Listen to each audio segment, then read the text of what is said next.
He's not breathing. My son isn't breathing. The 911 operator stays calm.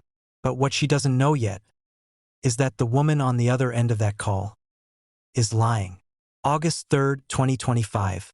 Elkhart County, Indiana. Paramedics burst through the door of a quiet home on County Road 22. They expect a medical emergency, maybe a seizure, maybe a fall. But when they step into the back room, they freeze. A 6-year-old boy, unconscious, covered in bruises from head to toe, weighing only 40 pounds. And in every corner of that room, security cameras are watching. The father meets them at the door. Calm. Too calm. He tells them the boy did this to himself, that he has behavioral problems, that he hits his own head. But the ER doctor takes one look at Justin's body and knows this is not self-inflicted. This is murder. And the cameras, they recorded everything. But here's the twist that will make your blood run cold. While his son was dying in the hospital, the father grabbed his phone and started deleting the footage. What was on those cameras that he didn't want anyone to see? Justin Elmore was born into a complicated world. His mother, Miranda McBride, loved him deeply. But life in Alabama wasn't easy. She struggled financially. Sometimes she didn't have a place to sleep.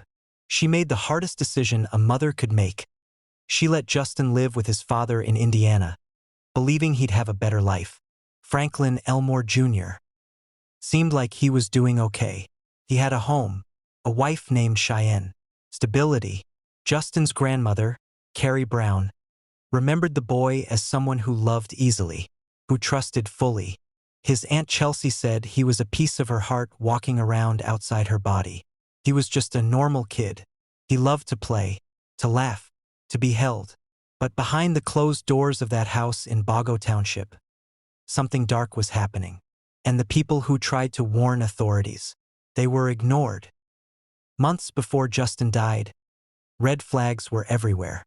Miranda, his mother, called the Department of Child Services. She told them she was worried. Carrie, Justin's grandmother, contacted the school, Jimtown Elementary. She said something wasn't right, but nothing changed.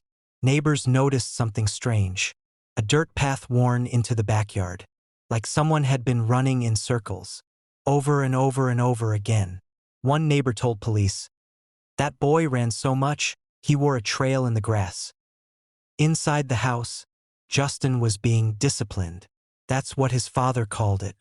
Long bouts of strenuous exercise, jumping jacks until his little legs shook, running while carrying weights, whipped with a belt so hard it left black marks on the walls when Franklin missed. Sometimes, a bar of soap shoved into his mouth. And when Justin wasn't being punished, he was locked in that room, the playroom, with nothing but the cameras watching him. Franklin Elmore controlled everything. And Cheyenne? She watched. She knew. But she never stopped it. On August 3rd, something inside that house reached its breaking point. That night, in the so-called playroom, Franklin Elmore attacked his 6-year-old son. The security cameras, ironically installed by Franklin himself, captured it all. Justin became unresponsive. His small body couldn't take it anymore. Cheyenne dialed 911. But while paramedics rushed Justin to Elkhart General Hospital, Franklin did something chilling. He grabbed his phone and started deleting footage, while his son's brain filled with blood.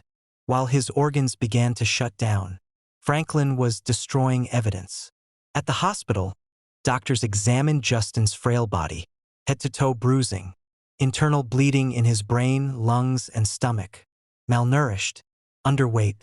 The ER doctor didn't believe it when Franklin claimed the injuries were self-inflicted. Neither did the trauma surgeon, because this wasn't an accident. This was torture.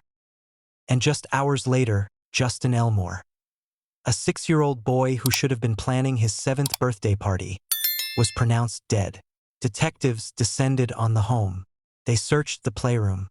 No bed, no comfort, just clothes scattered on the floor and those haunting black marks on the walls. Evidence of missed belt strikes. They interviewed neighbors, reviewed the security footage Franklin hadn't deleted, and they spoke to doctors who made it clear These injuries couldn't have been self-inflicted.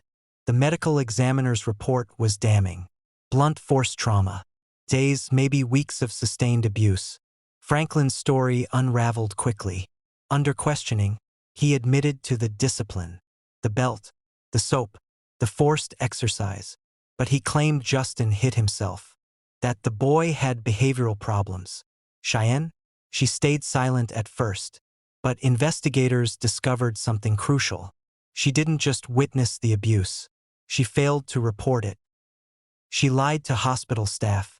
And she never once intervened to save that little boy's life. On August 11th, both Franklin Elmore Jr. and Cheyenne Elmore were formally charged with murder. But the question lingered. Could this have been prevented? In early October, Franklin Elmore Jr. pleaded guilty to murder. It was that guilty plea, according to prosecutors, that saved him from the death penalty. Because what happened to Justin wasn't just murder. It was torture. Elkhart County prosecutor Vicki Becker stood in court and said something that silenced the room. The question isn't how Justin died. It's how he survived the abuse for as long as he did. Weeks later, Cheyenne also pleaded guilty. She admitted to being partly responsible. Not for striking Justin herself, but for allowing it to happen. For staying silent. During sentencing, Franklin asked the judge for leniency. He said he wanted to come out a better man. Judge Michael Cristofino looked him dead in the eye and said, "You literally beat your son to death."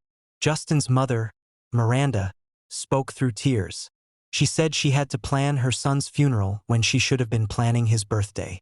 She had Justin's body cremated, so his father could never visit his grave.